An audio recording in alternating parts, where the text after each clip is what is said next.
everyone. Good morning, good afternoon. My name is Elsa Marie De Silva. I'm the founder of Red Dot Foundation, a nonprofit based in India and the United States. We work on gender equity, safety, and justice, and I'm joining you today from Melbourne, Australia. So, welcome once again. And today we will be having a discussion with several amazing women leaders who have been featured in our recent book, She Is Women in STEAM.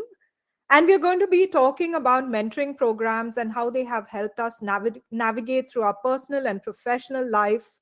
And this is one of many of Red Dot Foundation's initiatives which encourage mentoring spaces for young people. We have specific programs for rural entrepreneurs, for youth, and also for young girls. And through this discussion, we will focus on the 3 Cs, which is capabilities, challenges, and collaboration throughout our discussion. I would like to thank Karon Shaiva and her team for putting on a wonderful RISE World Summit and giving us this opportunity to also have this important discussion. We will have a 1-hour chat around the 3 Cs, and then we will be joined by 4 of our ESG fellows.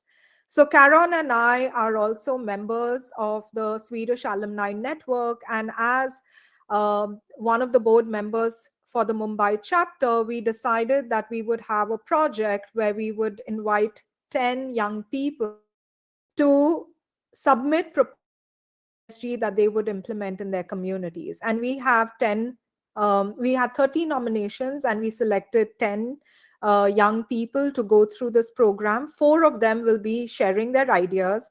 And we hope that you would, in the spirit of mentorship, give your own opinion to strengthen these ideas. So keep the chat coming. There is a chat section.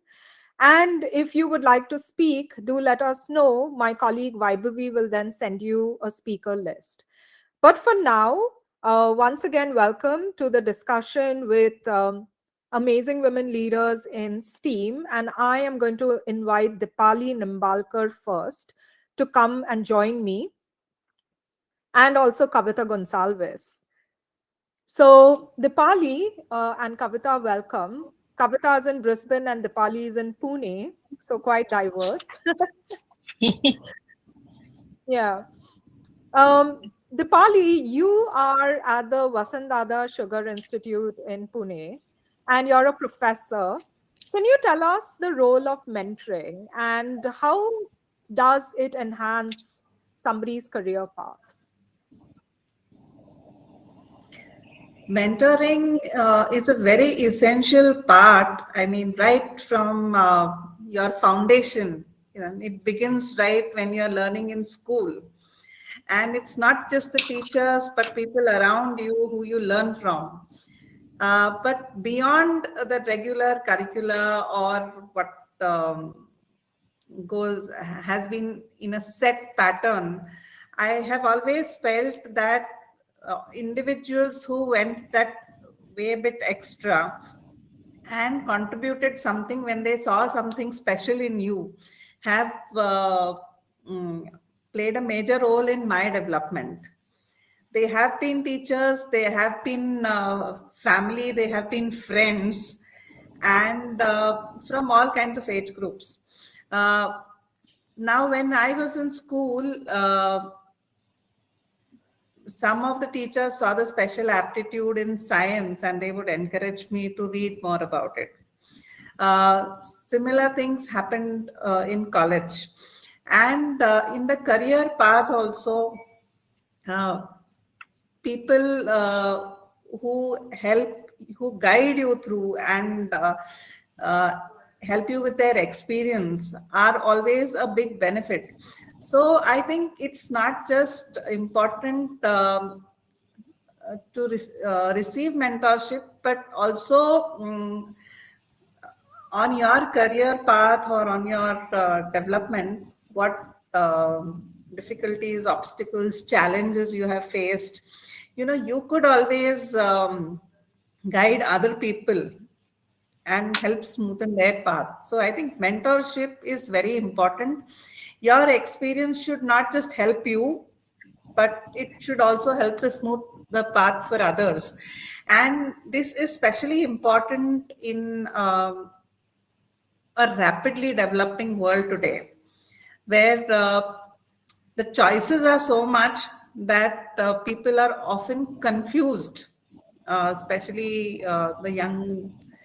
And it's even more confusing for the young women because women always have multiple challenges when it comes to not just their work, but even, navigating their way to the workplace in transport, uh, how to handle interrelationships at work. And so these things always having a mentor and will always help in these sort of things. So I have been mentored by several people in my life, and I think it helps the way you have to face your own challenges, but a guiding light is always very, very important. Thanks, Dipali, for kicking us off. And it really is true because she has already walked that journey and walked that path. And, in interviewing many of the scientists for our books in the Shia series, one of the things that comes up all the time is that it's not necessarily the career that is the challenge. A lot of women are very adept at navigating the career, putting in the hard work and the effort. But it is really the relationships. How do you manage work-life balance? How do you navigate, toxic relationships at the workplace? That is where they need some guidance. And how do you speak up? And Kavita, you're like at the start of your journey, and you've lived in multiple countries, which brings in that added complexity of intercultural understanding. How does mentorship really help you through this period? Yeah, I really loved hearing what Dipali had to say about it, having mentors from all walks of life, different experiences. And I would say it was kind of the same, but there was never one mentor at the same time because I was always at different places for my career. So at the moment, I am moving into a new role, and I guess with the coming of the new role, I think with mentorship, I think I guess it's also just not enough to be mentored and to mentor, but to also have a community of practice where I have peers that I can share and talk to about and we exchange knowledge about on different frontiers. So those are some of the thoughts that I've been having lately with regards to mentorship. Yeah. Wonderful. We have one more guest. We have two more women joining us. So, Deepak, would you mind adding them to the screen, please?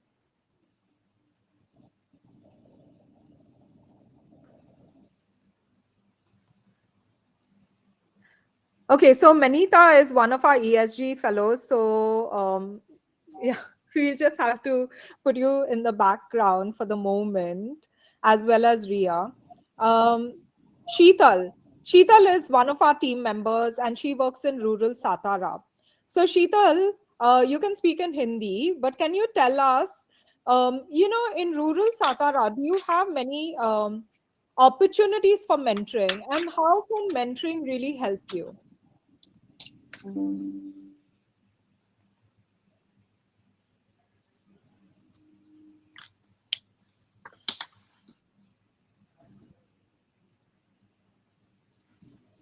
Sheetal?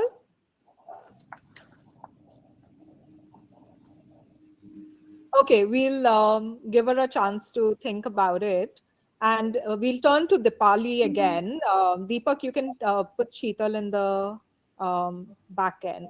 So, Dipali, you've been part of many of our mentoring programs, right? And some of the things, um, that actually come through are just that. That ability to meet another person and share those experiences. Do you think that we do enough to create those platforms for people to feel safe, to feel vulnerable, and to grow as leaders through these personal interactions. And in an education setting, what can be done to encourage it?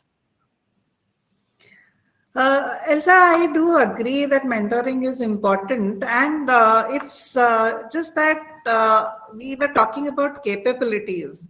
I feel the capabilities are there, but they're somewhere hidden, and it's the confidence that needs to be somehow brought to the surface. And these mentoring programs do help. I think you are doing a tremendous job, not just rural entrepreneurs or education in all fields for women. But what helps is it helps to sometimes just to talk to a person, and it may not always be necessary from the same field. Like, I was part of the rural entrepreneurs mentoring program. Now I think the lady I mentored in that program, she was quite capable. It was just that she needed an outlet which you provided, and she needed the confidence which perhaps talking to people like me and the trainers in the program, which helped. In educational institutes, you asked me specifically about education. Somehow I feel even in higher education today, it's become too much of a set thing. And people are not willing to go outside the box because of their limitations. And this is really where the mentoring helps. Now I know of certain movements, certain organizations which are doing a lot to encourage. Even places like the Venture Center, it's a government backed enterprise, at the National Chemical Laboratory. They are mentoring students with their research, and some of them, not just the students, but even their faculty, they have been able to start companies with their own ideas, which something would not, which would have perhaps not been possible because the students and sometimes even the faculty were not aware of what they could do. They did good research, but were not able to, translate that research into something commercial or economically viable. Or tell a story. This is where I want to bring in Usha. Usha Venkatraman, you are the founder of Mumbai Storyteller Society, and you bring the art of storytelling and science together in such a unique manner. Do you think that we should do more of this storytelling? Because what Dipali is saying is in an academic setting or in pure sciences, they're doing some amazing work, but they're not able to translate it into the commercial side or take it to scale or market because maybe the language that they are using is not resonating with other people. So storytelling can play such a big role in making science more relatable to people. Can you share a little bit about your work? You're on mute.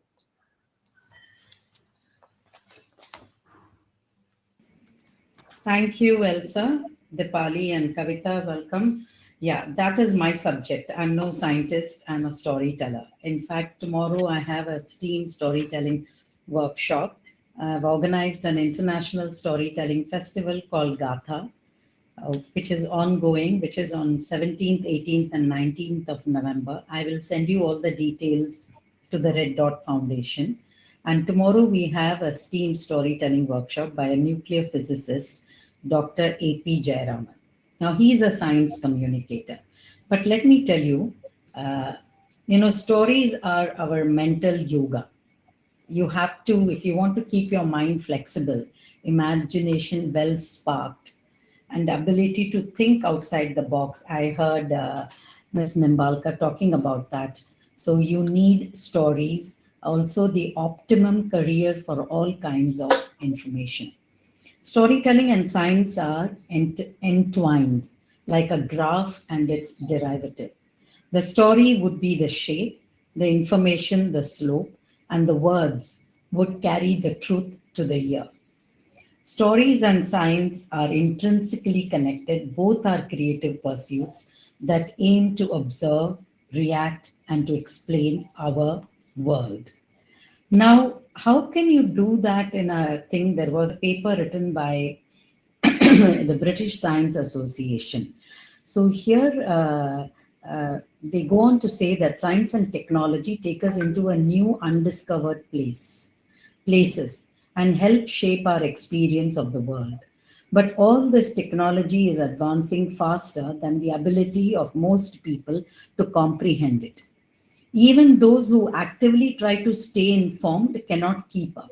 For example, artificial intelligence, robotics, quantum computing, gene splicing, new materials. And yesterday I heard you could tell the machine a story prompt and the machine will come up with the story. Dr. Jayaraman was talking and he's planning to display a 2 minute of a machine telling the same story that he's narrating. So the problem that a lot of scientists cannot or won't explain what they are doing in plain English, and the public cannot or won't learn the complicated science. The result is an impasse that holds both technology and humanity back. But I think there is a way to break this impasse, and that is storytelling.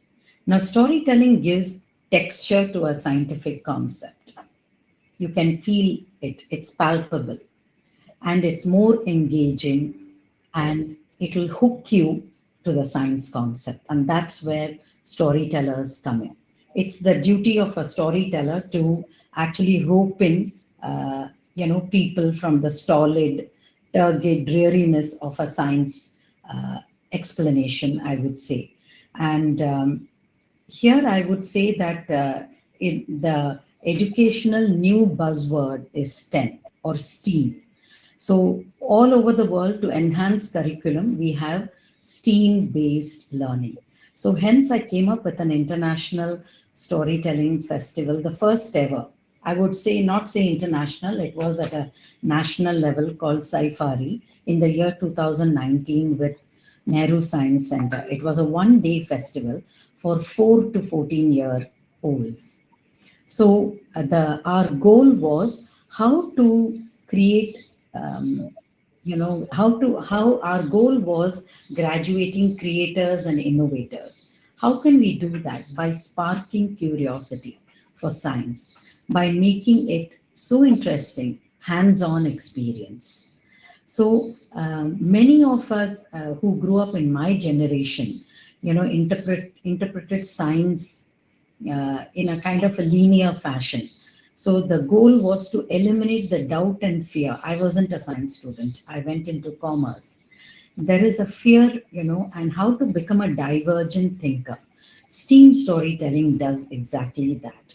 And as a storyteller, that I bring science into the classroom, make it engaging and interesting. And children, we reintroduce science in the classroom through stories, encourage out of the box thinking. Yeah. And this is very important because take, for example, climate change. Not everybody understands its impact. Everyone knows it's happening. Everyone knows what, that we have to do something. But why is that action so difficult to, encourage? And that is because I think they don't understand how it's impacting you or your action is impacting the collective.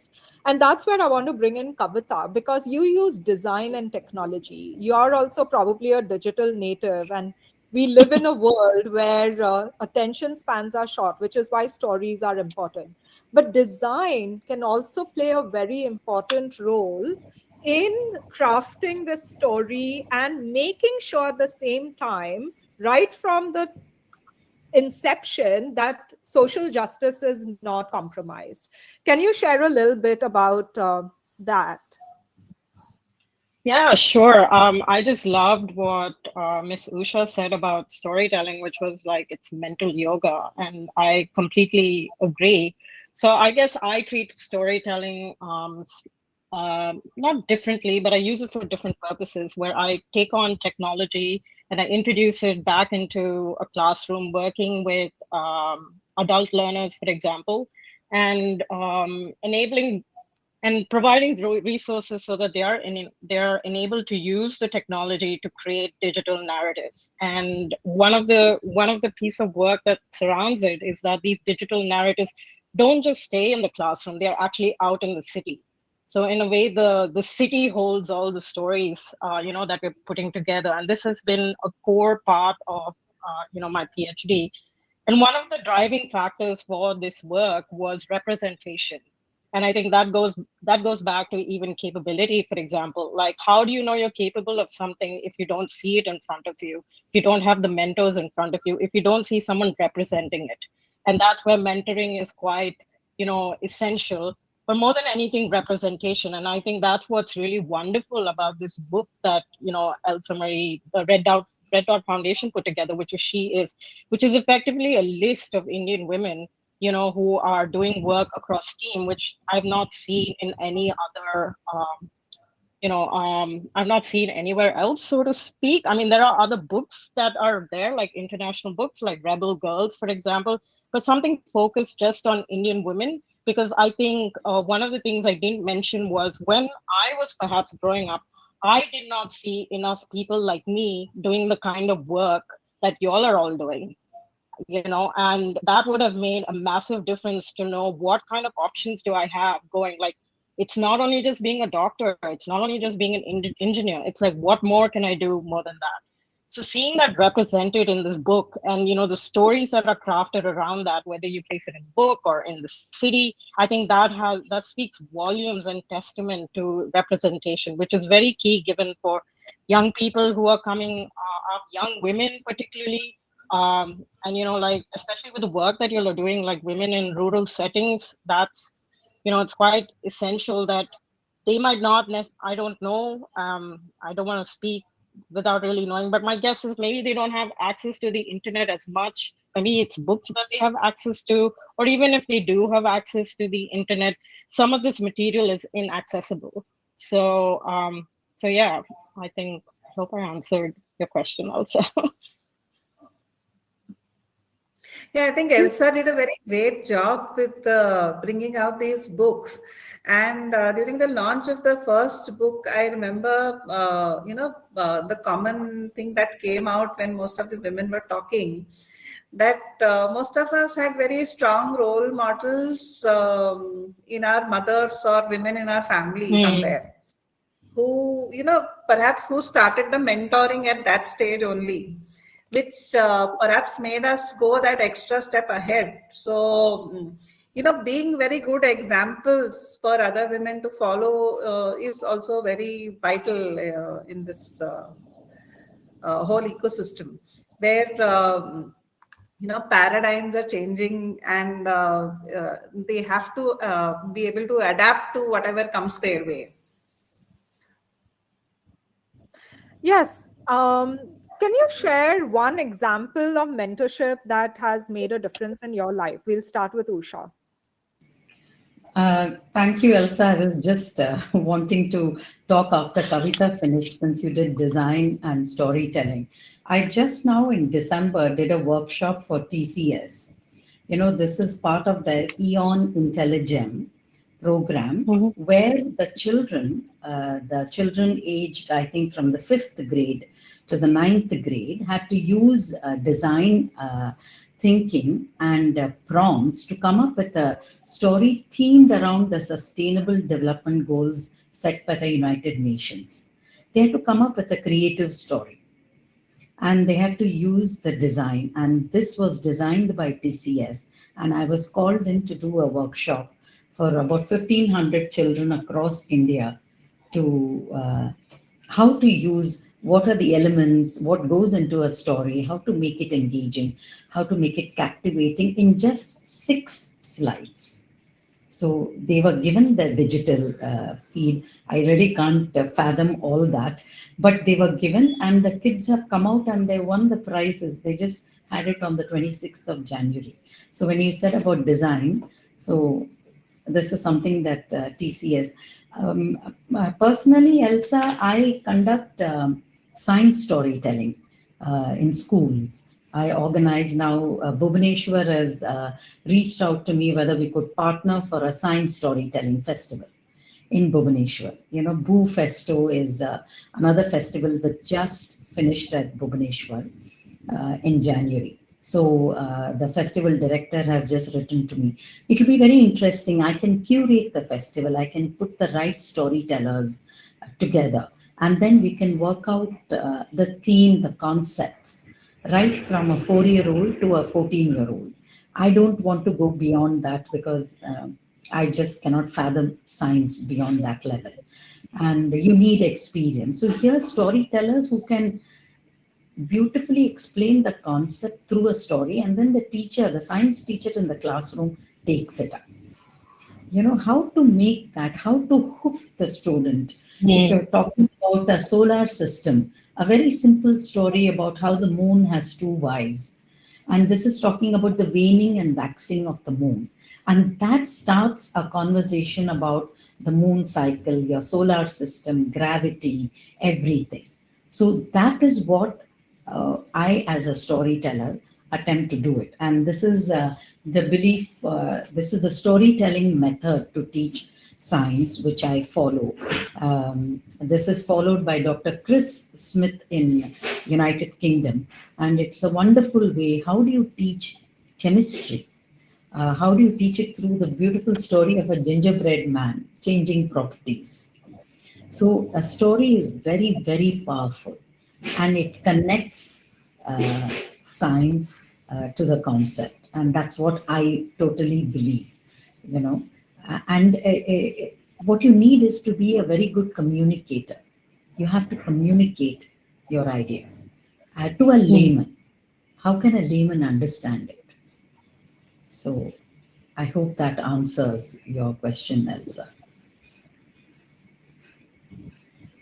Can't hear you. That answers my question. And I just wanted to tell everyone who's joined in, if you have any question for our speakers, please put it in the chat section. Also, we want to bring in Latika Nath. Latika, please check your WhatsApp for a speaker link. So please click on that because you bring a very unique perspective and I want to showcase that. So, Kavita, would you like to share a little bit about a design intervention, especially the one that you were testing in low-income communities in Brisbane, and, how that helps with inclusion? So whilst it's not directly mentoring, it's like using a lot of disciplines, storytelling, design, technology to actually amplify people's voices. Yeah, sure, absolutely. So the project is called Chatty Bench Project, and effectively it is a place-based project. By that I mean, to experience the project, the best way to experience the project is to actually be in a place called Kelvin Grove out here in Brisbane. And what the project essentially has is 16 storytellers who actually come from different parts of the world. And that kind of reflects how the demographic of Kelvin Grove itself, it's pretty diverse. There's a university campus out there. There are international students, complete transient population because of presence of PhD researchers, etc. And one of the challenges that this community is facing, I guess it still does, is social isolation, just because it's very diverse, that, there's constant influx of people, and it takes time for people to actually build networks and relationships.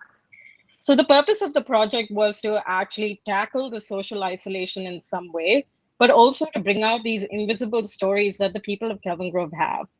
And to run this project with the 16 storytellers, it had exactly what Usha was talking about, like narrative design. How do they design narrative? How do they use digital elements to represent what they're using? How do they stitch digital elements together, like your audio, voice, video? How do you stitch it onto a particular canvas of some sort? And we were using a tool, an open source tool called Twine. And for this particular project, people had to learn how to code.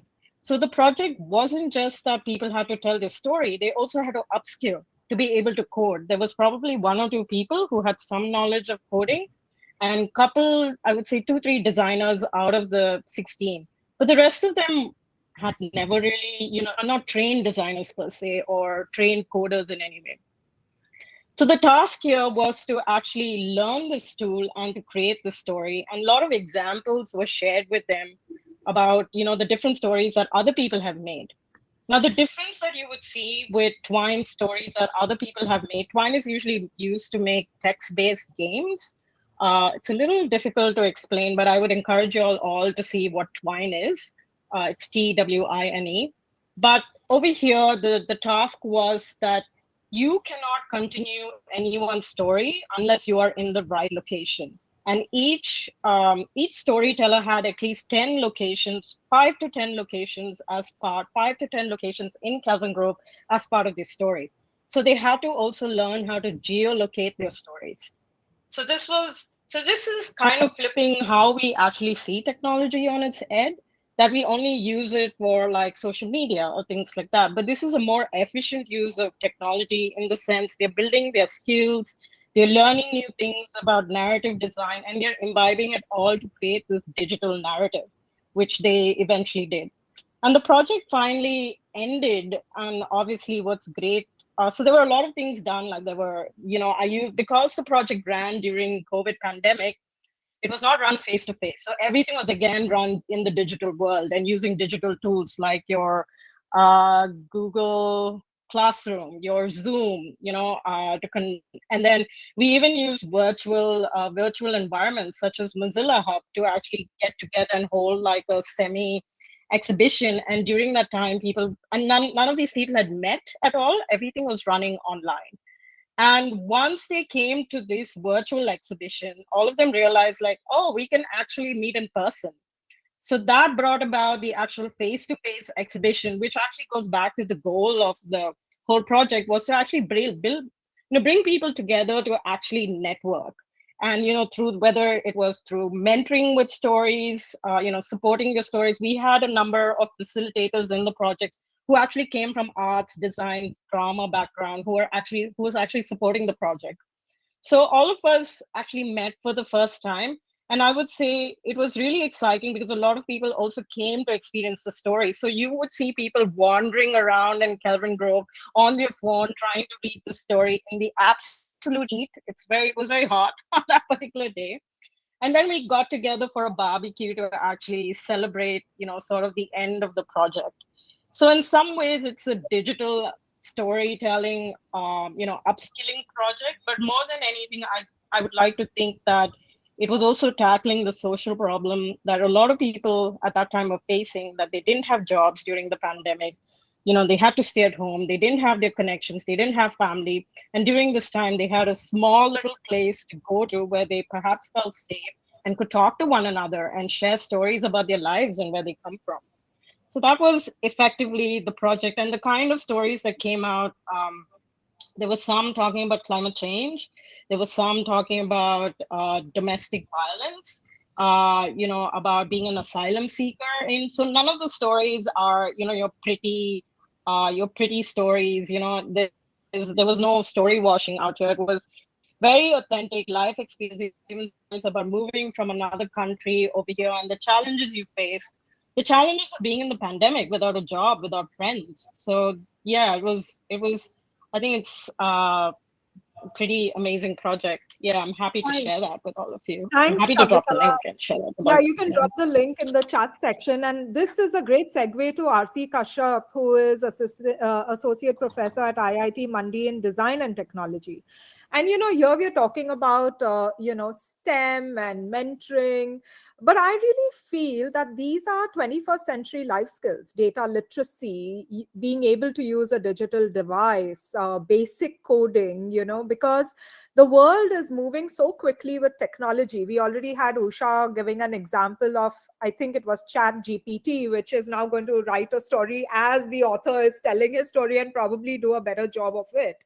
So we are moving into a world which is going to be extremely fast paced. So in your line of work, how are you thinking forward and creating that space for students to cope with this ever changing scenario, but at the same time, not feel overwhelmed?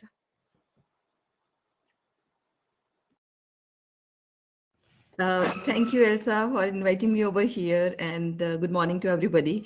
It's quite cold here in Mandi, so I'm with a cup of tea. Uh, but yes, I think I joined discussion a little bit late, so please pardon me if I am missing the context somewhat.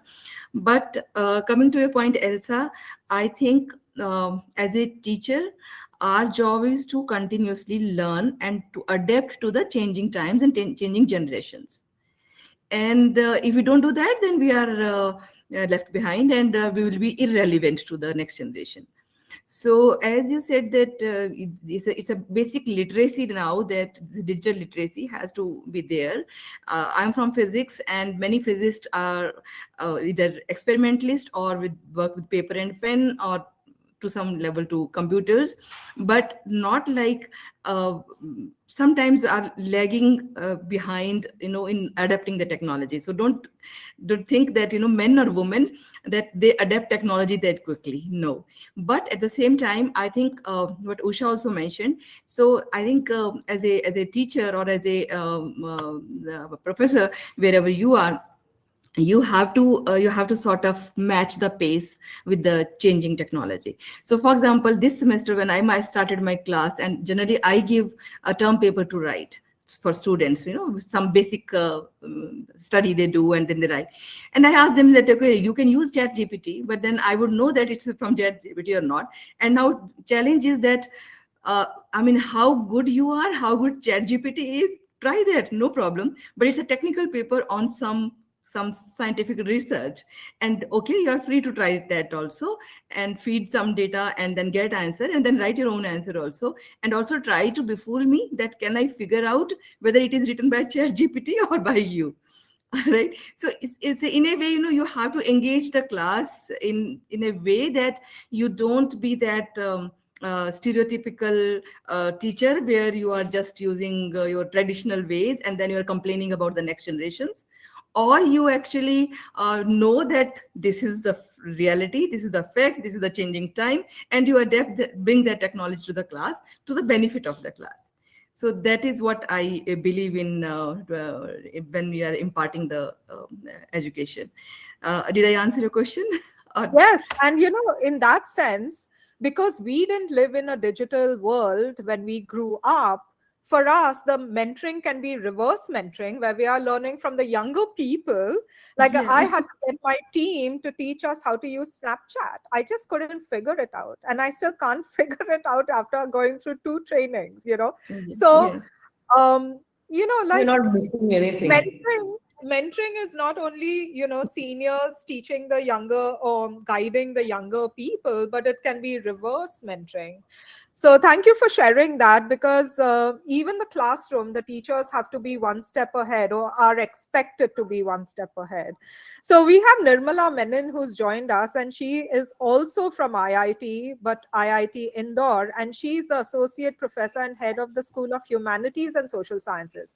And I think, your work on digital human rights is very interesting, especially in this world where there are no boundaries, and where the physical and the virtual, which is called the phygital world, is uh, the law cannot keep up with the changing time. So can you share a little bit about, we're talking about mentoring, but we're also talking about the role of people like yourselves who've already walked the path, guiding younger people who come later on to thrive, to achieve their potential, and to yet feel like they are in a safe space where they can grow and learn. Thank you. Good morning, everyone. And I'm sorry, I really apologize for being late. I just got the email. I don't know where it got held up. So I got the link just now. Yeah, I am a professor of digital humanities. That is the name of my research group. So in the IIT system, faculty members have their own research groups, and my research group is called Digital Humanities Research Group. So what I try to do first in terms of mentoring is that traditionally students who come from the university system into an IIT, especially in the humanities and social sciences, are often, not at all trained to use digital interfaces. Yeah. So, like, Elsa, you said that, that they are much ahead of us, and that is true, right? But they're also, humanities students tend to be very intimidated by having to use technology in their research, right? And so, one of the things that my research group does is to look at the intersection of humanities and technology. So, and we do that in three different ways. One is to harness technology, so understand new technologies. And I keep trying to tell them that this is not something you cannot do. The book was a technology, and we learned how to write it, right? And so similarly, you have to learn that this is a digital world, and if we have to understand the social issues, problems, our questions are not changing, but because they are happening in a digital ecosystem, we need to understand that ecosystem too, right? So we kind of, harness technologies like, AI enabled technologies, NLP, knowledge, natural language processing tools, for humanities research, right? And we also have them learn some coding, not very, rudimentary, but some coding. uh, the second is like, when you have some level of confidence with that, then you realize that, you begin to critique it, and you begin to critique it from a position of understanding the conceptualization and the hardware behind those tools, right? So unless you do that, some of the real social problems of security, privacy, right to information, you cannot do that until, you really understand that. So that's the kind of work that we try to do. We do projects, digital humanities projects that use technology, and building repositories, archives. What are some of the training that you need to do that? So that's the kind of work I do in my group. I don't know if you wanted me to elaborate a little further, but I don't want to take up too much time. No, I think you answered the question, and that's where we have to be more sensitive. Because again, whilst we have science, technology, engineering, and maths, even the, like you said, the ecosystem that we are operating in has Exactly. changed. So even if you're an art student or a humanities student, technology is going to be part of it. So STEM cannot be a separate subject. It has to be Exactly. integrated with all Yeah. the subjects. And to help people do that, teachers themselves have to understand that there will be a bit of mentoring involved, like how you said, you're looking at all the resources and the needs of the students. I think even Nirmala said something similar, and I think in all your own way, y'all have mentioned that. And I wanted to bring in Dipali, because your work is on climate change as well, so when you look at this issue, how, and especially in a rural area, how can we help people catch up with the times? Uh, Elsa, the resources are already there, and they are catching up. Uh, it's just that climate change has many aspects to it, especially in the rural areas. We are talking about, water scarcity, and even whatever limited resources are available, water is there, it's grossly polluted. So some things which were already earlier there, but they have sort of the earlier knowledge which has been forgotten. We used to lead a much simpler lifestyle with a lot of recycling.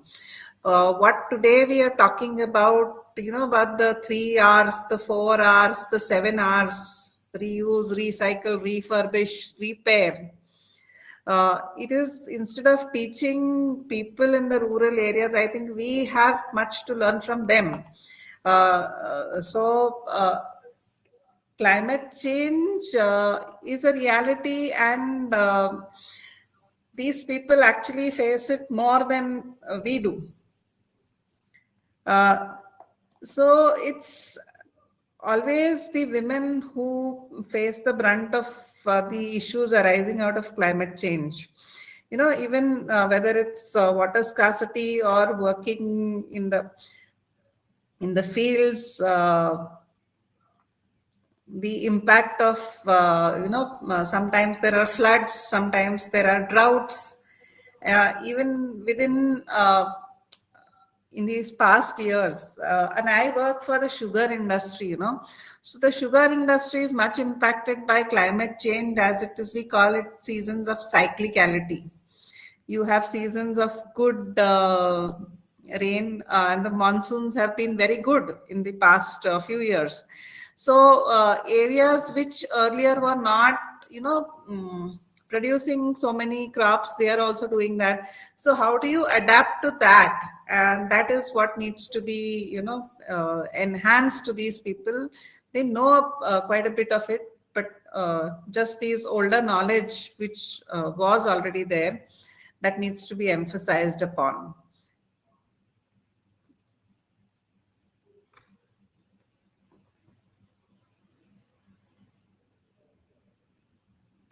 You're on mute, Elsa.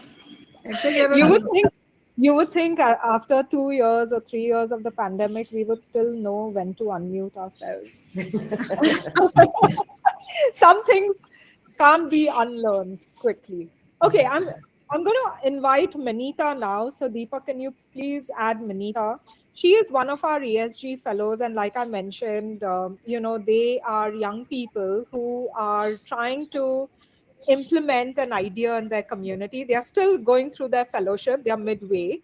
But I'm going to invite her to share her idea and then invite each of you to give one tip that she can improve on or incorporate so that it strengthens her idea. Go ahead, Manita. Thanks, Elsa.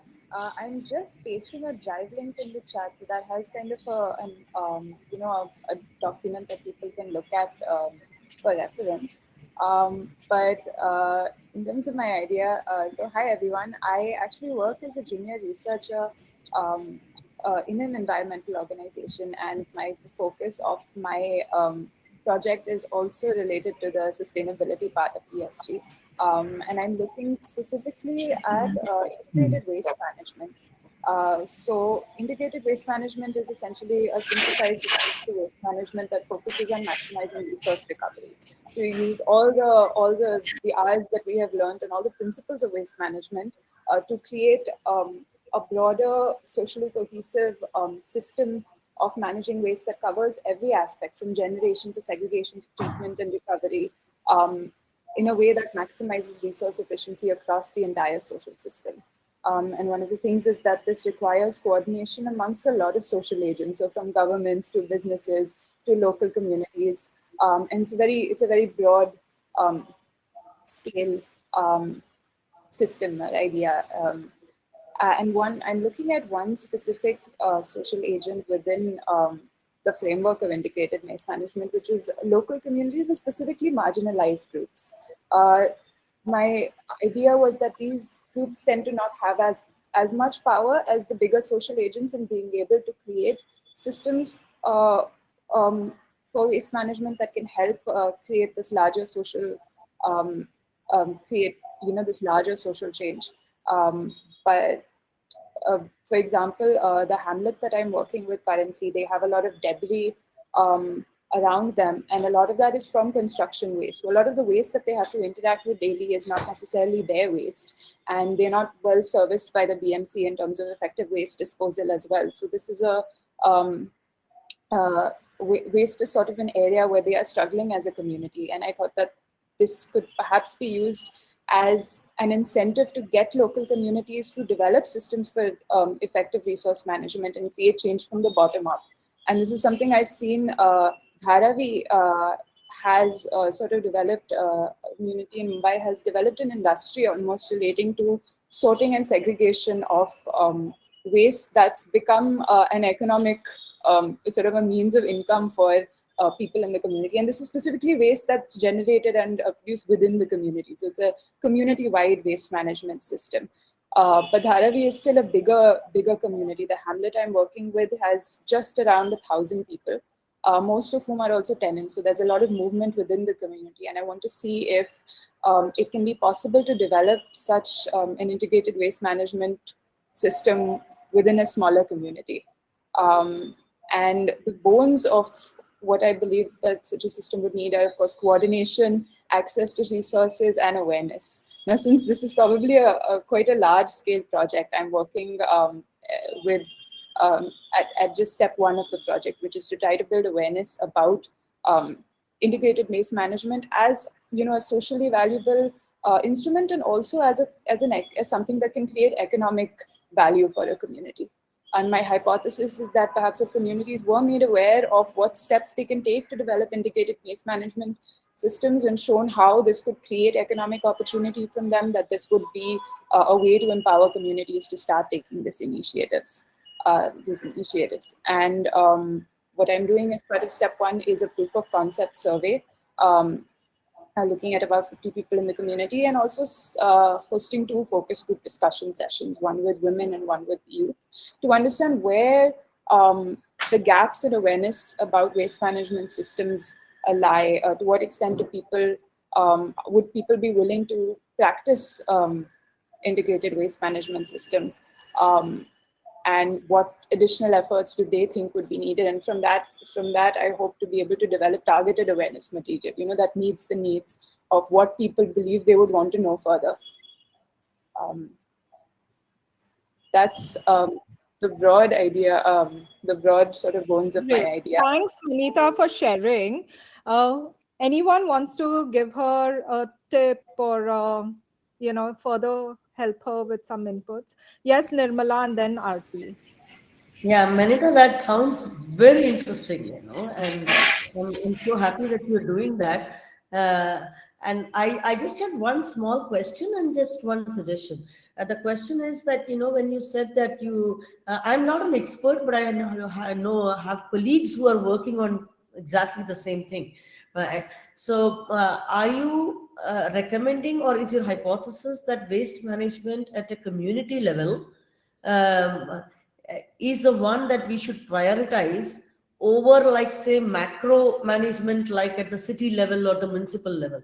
That was one question I had. And the second one is, like, what would you do if, like, there is no economic incentive, in the sense that the communities are not such that are looking for economic incentive, right? Because economic incentives don't work the same way for different strata of societies, right?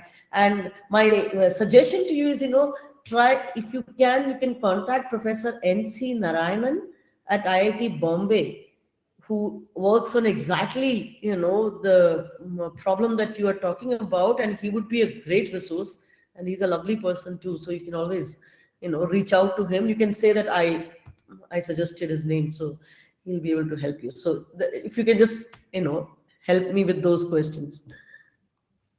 Wonderful. Thank you so much for telling me about Mr. Nayan. I will definitely connect with him. I have been looking for people in the area because I also live in Powai. So IIT Bombay is very close to me. So this is wonderful. Thank you so much. And in terms of the questions, I think that's a very good question, actually, the first one. I think I would not be advocating for to prioritize local communities over macroeconomic systems, over macro change, because I think that is the most important. As I mentioned, I don't think local communities have as much a capacity to influence in terms of resources, also in terms of in the end it's the government and the producers of material, the big businesses, who would need to take significant steps and would have more agency to take that kind of action. What I wanted to explore was whether this could be something specifically with marginalized groups, whether this could be a way to kind of help the system change from the bottom up. So it's whether this could be, this could help create a system shift. Not that this would be something to prioritize, but that this could be a way of empowering, of creating change along with the larger macro level change that we would like to make. And then in terms of the second question, with economic incentives, that's actually a very good question as well. I think that would come up with the community I'm looking at. I think I wanted to lean on the economic perspective because that would be something that would be beneficial for the communities. They are looking for something. It would be a more powerful incentive, a very powerful incentive. But for communities that where the economic incentive is not as necessary, maybe non-marginalized communities, then perhaps leaning on the social the social incentive of waste. So, for example, even in the community I work with, waste is it's a very prominent part of everyone's daily life because there's a big construction site and a big dump yard right in front of them, and the children often play there as well because that's the only open space in the area, and so I think focusing on the social benefit of dealing with finding a way to effectively manage this waste, and the health perspective, that might be an alternative. But I was looking at the economic incentive as possibly a way to get people as a way to get Manita, thank you for that. Also we will connect you with Latika Nath. She put in the chat section that she's developing something similar for a village near a tiger reserve in Madhya Pradesh. She has a bad throat, so unfortunately we can't bring her in. She was in our first book and she works on, she's called the Tiger Lady of India. Thanks, Latika, for that. I think, Aarti, you had a question or you had a tip for Manita. Yes. So Manita, this is a very good idea, and I think this is much needed also. So you are working on debris and this construction waste, but of course we have to deal with all kinds of waste, and I have dealt with bio waste earlier. So, but my question, I have one question, and then I think I would like to further continue with that. Are you also partnering with some government agencies in the region? You're not yet, actually. So yeah, but my suggestion to you is that because whatever you are doing, and if you really want it to be impactful, you need to involve government officials into your work so that it becomes more effective and it becomes feasible that tomorrow, even if somebody else want to replicate the whole thing, it can be replicated. And in this regard, I have a suggestion to you that if you can find right officer, which is a little bit challenge, but I'm sure you'll find some. You can actually look for an opportunity, which is very recently, I think the last day to apply is 5th March, that is TWAS diplomacy workshop. It's held in Trieste, Italy. And the participation is by pair. And I guess they support that participation. So you as a young researcher, if you find a government officer who is also a little bit passionate, and so the format is that there should be one young researcher and one policy maker or government official who can actually take things to the field. So as a pair, you have to actually apply for that fellowship. And you can probably, I can send you the link and you can apply for that. And that kind of thing would probably give you a lot of motivation to do more and maybe some networks and then, how people take it forward. And I'll be very happy to connect you with the team actually. So I'm a member of OWST, which is an Organization for Women in Science and Developing Countries. And I'm a member of that. So I can connect you to the right person who might help you in your application also. So that's what I wanted to say to you. Thank you, Aarti. And this is exactly why we need such platforms where we can share resources, open doors, introduce young people to those who've already established themselves in the field. So thank you for that. I hope, Manita, you got some ideas to strengthen your project. You're on mute. So sorry, Elsa. No, absolutely. Thank you so much. I agree as well. And thank you. Thank you so much. I will definitely look into these further, both with pairing with a government official and with trying to connect with Mr. Narayan. And thank you so much for telling me about that workshop. I would love to explore it further. Yeah. Okay, great. So Deepak, you can move Manita to the back end, and we have Tripti Das. Tripti Das is the senior principal scientist at CSIR, Institute of Minerals and Materials Technology. And Tripti, during this discussion, we've been talking about the 3 C's, which is capabilities, challenges, collaboration, and in particular, mentoring. So we just had the ESG fellow, Manita, who shared her idea, and we will be having one more, Suhail, who will be sharing his idea. But I wanted to ask you, Trupti, who was instrumental in mentoring you to your current position? Did you have a mentor, and how did that help you? Hi, Elsa. Good morning, all, and my apologies for the delay in joining the meeting. So, I pursued science as a career from the very beginning, and then I immediately after my master's, I joined in a PhD program, and that was funded by Council of Scientific and Industrial Research, and I was like working in initially I joined in a project funded by Department of Science and Technology, and then from senior research fellowship funding from the CSIR, I got to pursue my PhD. And so I was working under 2 luminaries. They were my supervisors, one of them being Dr. Gautam Rai Chaudhary, who was a chemist and was a chief scientist in CSIR, and my co-supervisor was Padma Shri S. Ayyappan. So he was the Director General of ICAR. And so both of them have been very instrumental in mentoring me and giving me the space and freedom to work and execute my own ideas, and the instilling in me the essence of honesty and hard work and dedication. So I am completely dedicate whatever I do today to both my mentors as well as my professors during my undergrad, and my teachers in my school as well as my parents. So all of them have played a role in shaping my future, and whatever I am today, it's all due to them. And I'm Thank you sorry, so much. actually, my camera, there is some problem in the laptop, so I'm not able to, this camera is not functional. So that's the reason. Maybe I'll try from my mobile if it is That's possible. okay. The mobile doesn't work on this platform, so it's Yeah. okay. We can hear you, and that's most important. Mhm. And most of us have had mentors or sponsors, and many of them have been men.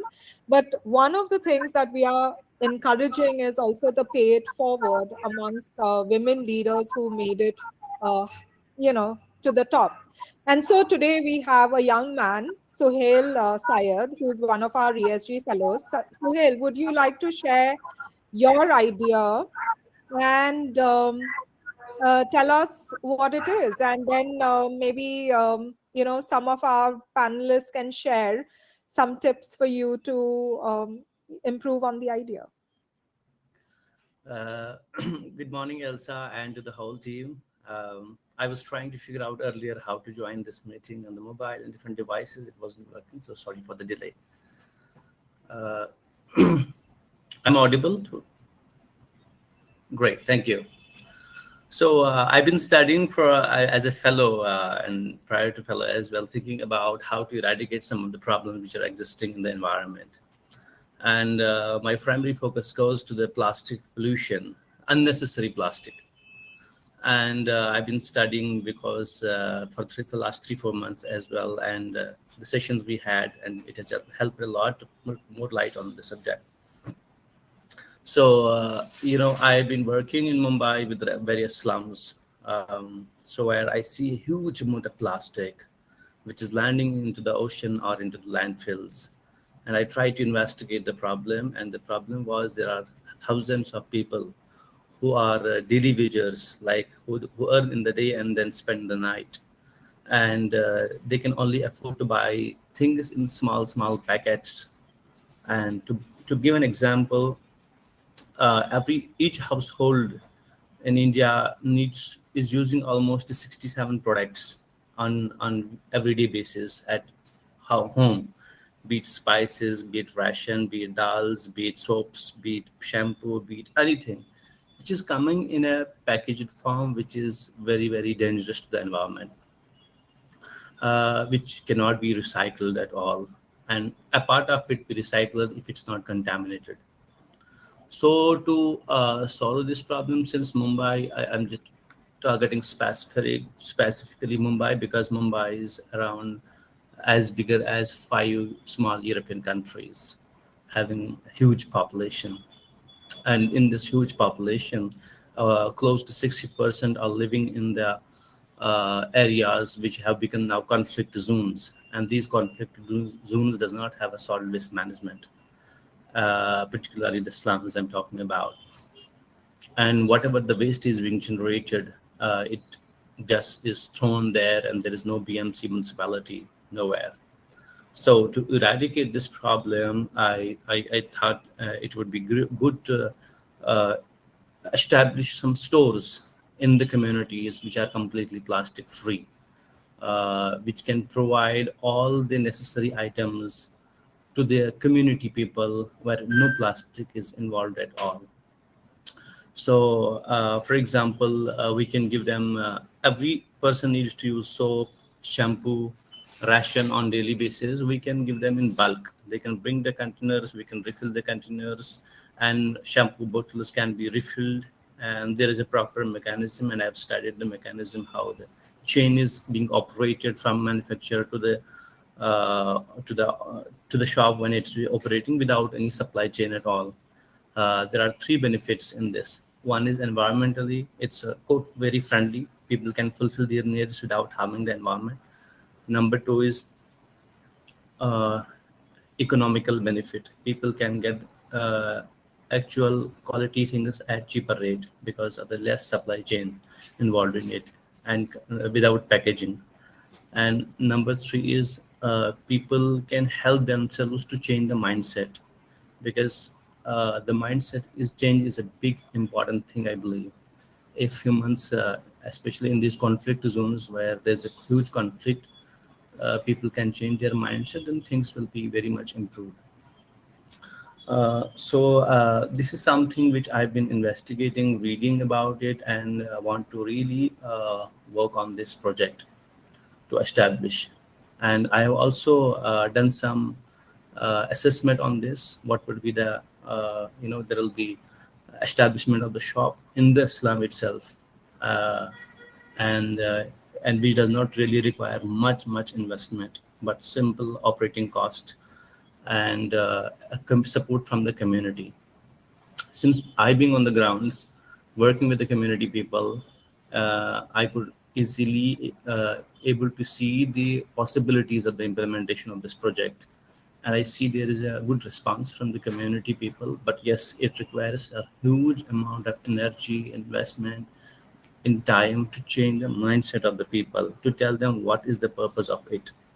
And I think if we are able to do this in the 60%, covering the 60% population, however, I do not see its limitation to the slums. It also is, we can be implemented in a big way, where how people who are going to different stores, the branded stores can be opened up, and they can also change the mindset to bring their own containers and get the materials there. For example, nudes, the concept of I'm bringing is nude soaps without packaging at all. So people can come by and without any garbage being produced. And Thanks, Sohail. So is that your solution that you're proposing? the problem as well as the solution I could think of. Okay, wonderful. So anyone has tips, and maybe we can try with Usha, because I think storytelling would be such a big part of this, you know. So do you have any tips for him?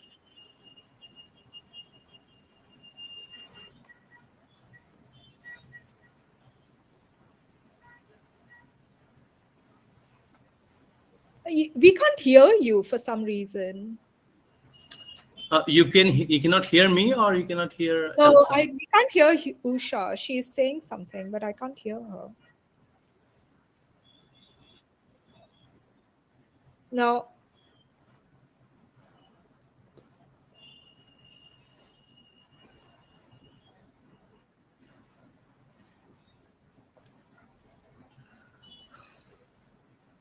No, there's I can't hear, and I have no idea why we cannot hear.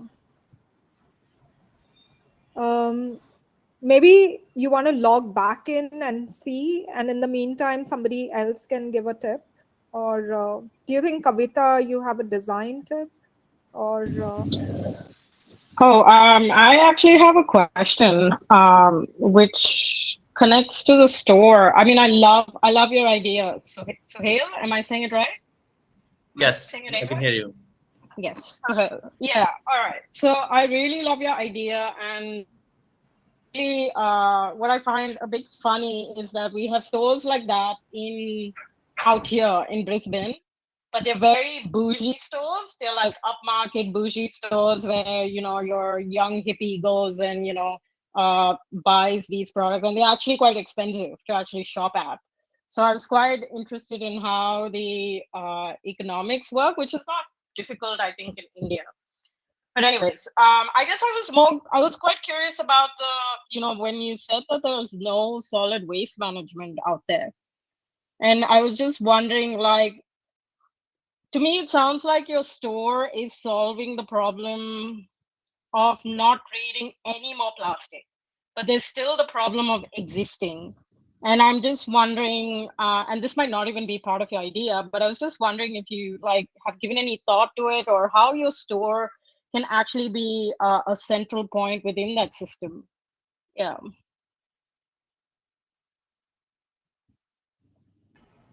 Thank you, Kavita. 1 minute, Sohail. 1 minute, Sohail. Aarti also had a thing, so we hear from Aarti and then you respond. Okay.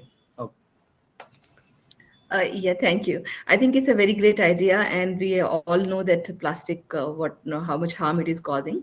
But my suggestion to you is that it's plastic is very pervasive.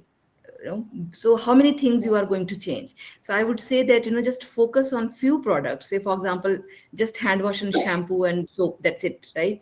And just focus on that, and then try to again. I personally believe that any project of social impact needs partnerships, and if you can convince any of the big company to actually provide you in bulk and and sort of propose to them that you want to transform their marketing strategy, that might take you way forward. Because recently, if you go to any five-star hotels, if you stay there today, earlier it was always small bottles used to be there. Now they are not promoting that. Everybody has replaced it with dispenser.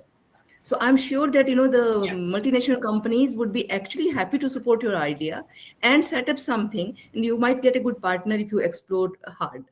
I don't know, unfortunately, anybody in this industry, but maybe Elsa can make that. She can show her magic wand and find some partner. Thank you. I think Usha is back. You want to try, Usha, quickly? Yeah, I'm not in the main screen, but I'm there in the backstage. No, you're there on the main screen. We can hear Oh, you. I am. Sorry. I don't know. Sohail, I can only tell you about my work, which is to make people eco-literate at the grassroots level through stories. So plastic is one thing that I've been fighting this battle in the last 25 years by working with street children, um, with the marginalized society, and through NGOs. And how do we do that is to tell stories and how plastic can suffocate marine life, how harmful it is. And I have seen a few children coming and telling me, Didi, मैंने आपकी कहानी सुनी और सारे जो plastic जो थे वर्ली बीच में हमने इकट्ठा किया and we threw them. Now, if you can make a difference with one person, I feel I've done my job. So, and there are, of course, Clean Dadar Beach, Juhu Beach, these organizations which collectively try to make your environment clean. So those organizations are there if that would help. But what I do is go to schools, make children eco-literate, NGOs, that's what I do at the grassroots level. So if that helps. But I'll tell you, stories are very empowering, engaging.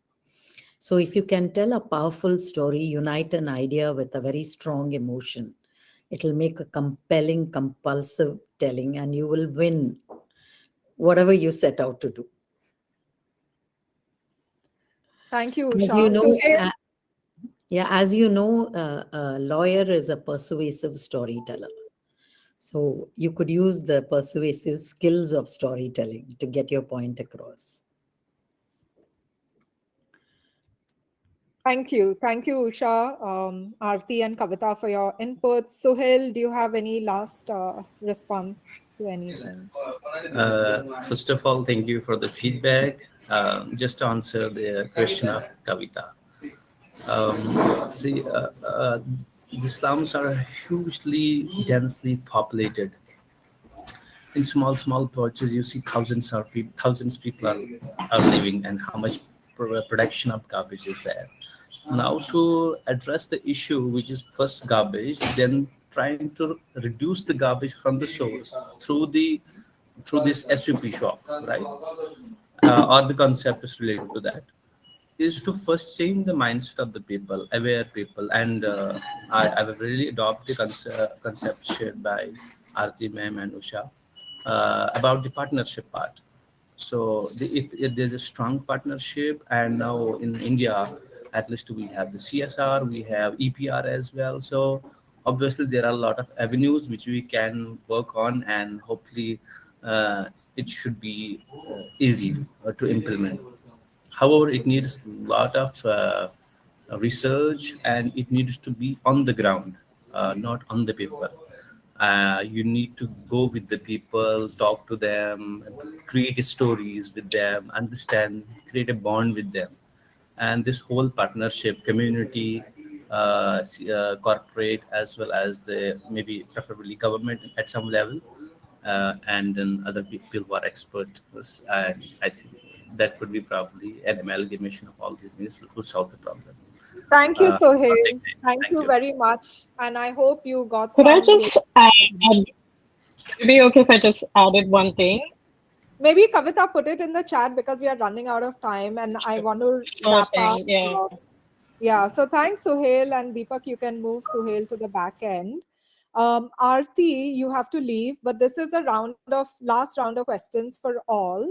Now that you've heard each other and you have heard two ESG fellows, how important is it to create the space for not only exchange of knowledge, but really like collaboration and guiding the young people to become more confident in their own community based projects? Can you share your one vision very quickly on what you would like to have happened or like to happen in enabling this environment? We start with Aarti. All right. Uh, I think personally, I believe that for any solution to actually see the day of light, you really need to partner. You really need to be open minded and you really need to reach out to people. Otherwise, it will be mere study and you will be probably not happy that it did not create the impact. So, my suggestion to all the young fellows is that go out, reach to people, talk to them, and this is also a skill how to negotiate with the government officers or the industry to get what you want. So that is one suggestion I have. Thanks, Aarti. I think that's very important. Usha, would you like to share your suggestion? And thank you, Aarti. I know you have to leave for a class, so thank you so much for joining us. Yeah, Usha? thank you, everybody. I need to leave. Thank you. Yeah, thank you, Aarti. The only thing I can say is I envision a sustainable future, and I'm a sustainable storyteller. So I reinvent myself, in fact, every day, to invent new stories to make my point. So I'm happy to, in any which way, to collaborate, to um, mentor, if that is what is the thing, but help, absolutely. Great. Thank you. That's wonderful. And we need more storytellers. I'm doing the third book of She Is, and one of the women said, we need more stories to help people connect back to nature. So thank you for that. Tripti, I'm going to come to Upasana last because I want to give her some time to speak. But Tripti.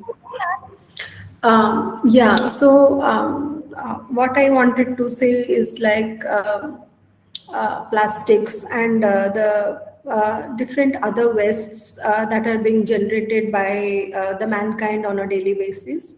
I think that is going to be one of the biggest challenges for the entire humanity, for the entire ecosystem, and probably I think today the human beings, mostly including the plants and animals, the entire ecosystem is being exposed to the chemicals in different through different means. The air we breathe, the water we drink, the food that we eat, even if we are indoors, sometimes we feel that okay, we are away from the traffic areas, we are home, so probably we are safe, but no, because there are ultrafine particulate matter in the air, which also pollute our indoors in a more harmful way than the outdoors, because outdoors still there is a chance of dilution and stuff, but when it is inside, when we are indoors, it is even more dangerous. So I think human society, humankind is facing one of the biggest challenges when it comes to dealing with wastes, and I think we are the ones who have generated, done our bit to generate all this, whatever waste that is being dumped today. And I am not against development, but I think it is time for all of us to think along sustainable ways. Like we have to think sustainability if we want to, our next generation to thrive in a good, peaceful, and healthy manner. Then sustainable has to be our choice. We just have no other way. And I was thinking that sustainable practices may not make they may not be hugely profitable, but in the long term, these are the ones that would sustain the society, that would sustain human life, that would sustain the ecosystem. So, I think it is important that we should think along these lines, and then through your forums, through everything, we must make a noise to the government, to the policymakers, to young students, to each and every person, because all of us knit together and we form the society. So each one of us has a role to play here. In our own small way, we must try to, take steps at least to create awareness,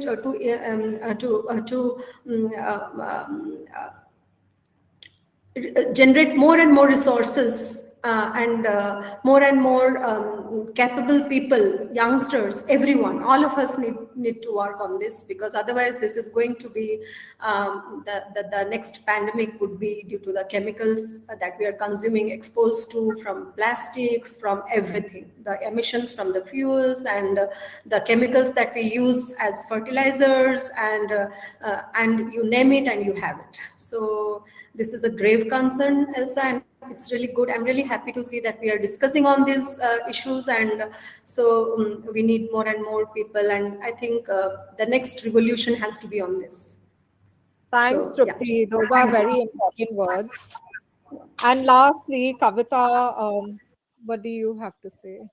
Oh, Upasana is back. So Kavita, very quickly, and then we'll give Upasana the last word. Sorry, Elsa, I have to trouble you to ask the question again because I got distracted while I was writing. So now that you know we've been discussing all this, and you know your Mm. own journey. What is the one thing that you would recommend be done so that we have a more enabling environment for people to thrive and learn and flourish?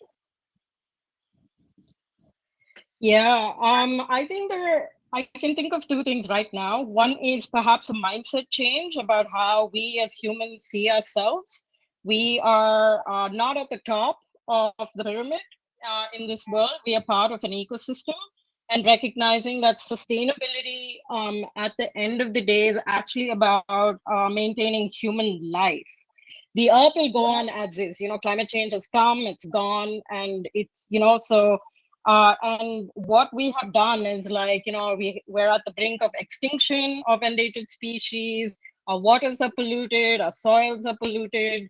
We continue to extract and mine, for our mobile phones, or, which eventually become our mobile phones and other devices and things like that. So we're sitting at this cusp where we need to stop believing that if we don't start taking care of our environment and believing that every creature that is here is actually necessary and we need to uphold their rights and not just ours, we're obviously in big trouble. That's one.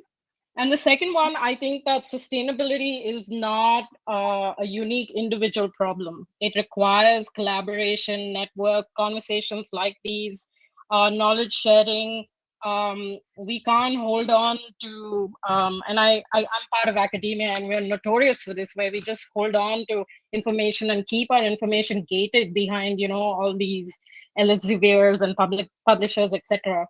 And we have to change the system where we have to become more open source, more willing to collaborate, more willing to trust and share, and in remembering that we're in this together. It's a together problem. Your Elon Musk and stuff are trying to find other planets to mine and save the world, but at the end of the day, people like us, who are not going to go to another planet, there is no plan B for us. So we're in this together, and we need to think about how we are voting in politicians, what kind of economic system do we even need this word development, or what is development even supposed to be right now? So I guess, yeah, those are kind of the two thoughts that I Thanks. had. Thanks, Yeah. Kavita. And you raise very important points. And, we have been through a major pandemic. And Upasna, thank you so much for joining us. I think it has been really difficult getting onto the platform. But Upasna raised the senior scientist and deputy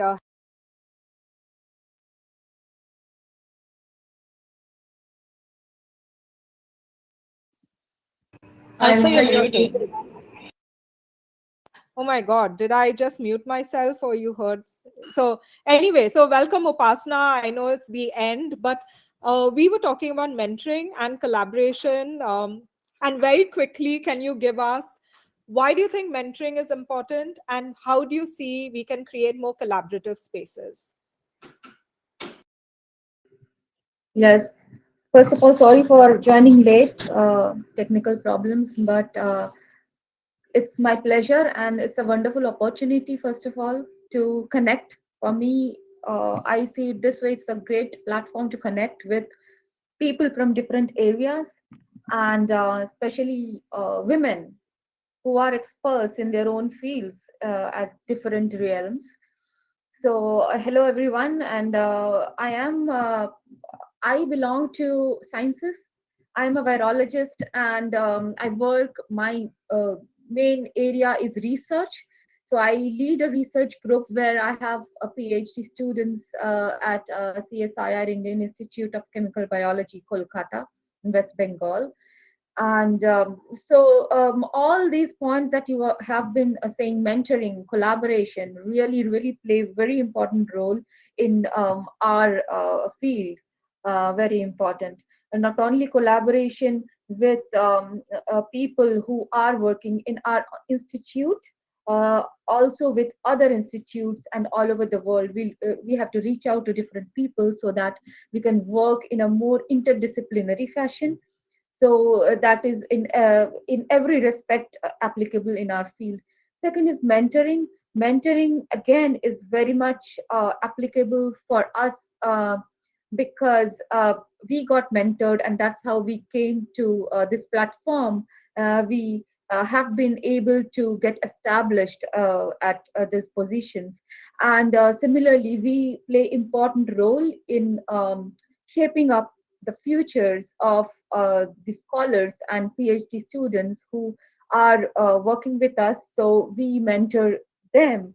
And mentoring, to me, it is not only important in your own field, but you need to mentor the people who are working with you, not only at scientific levels, but also at different other aspects, like how to manage stress, how to deal with their health.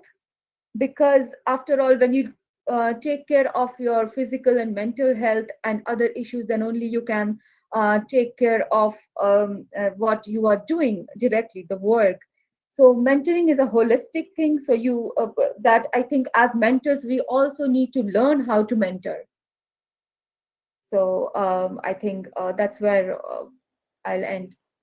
Thank you very much. And you touched upon all the points that we discussed, and you brought in mental health, which was great. So we did talk about the importance of storytelling, the importance of design, and also digital human rights, the changing nature of our environments in which we're working in. So collaboration, mentoring is an essential if we want to live and thrive and create a sustainable planet. So thank you, everyone. Thank you, Usha, Nirmala, Kavita, Dipali, Upasana, Aarti, and our ESG fellows, Manita and Suhail. And now I'd like to pass it on to Karon, who is the organizer, to say the last words.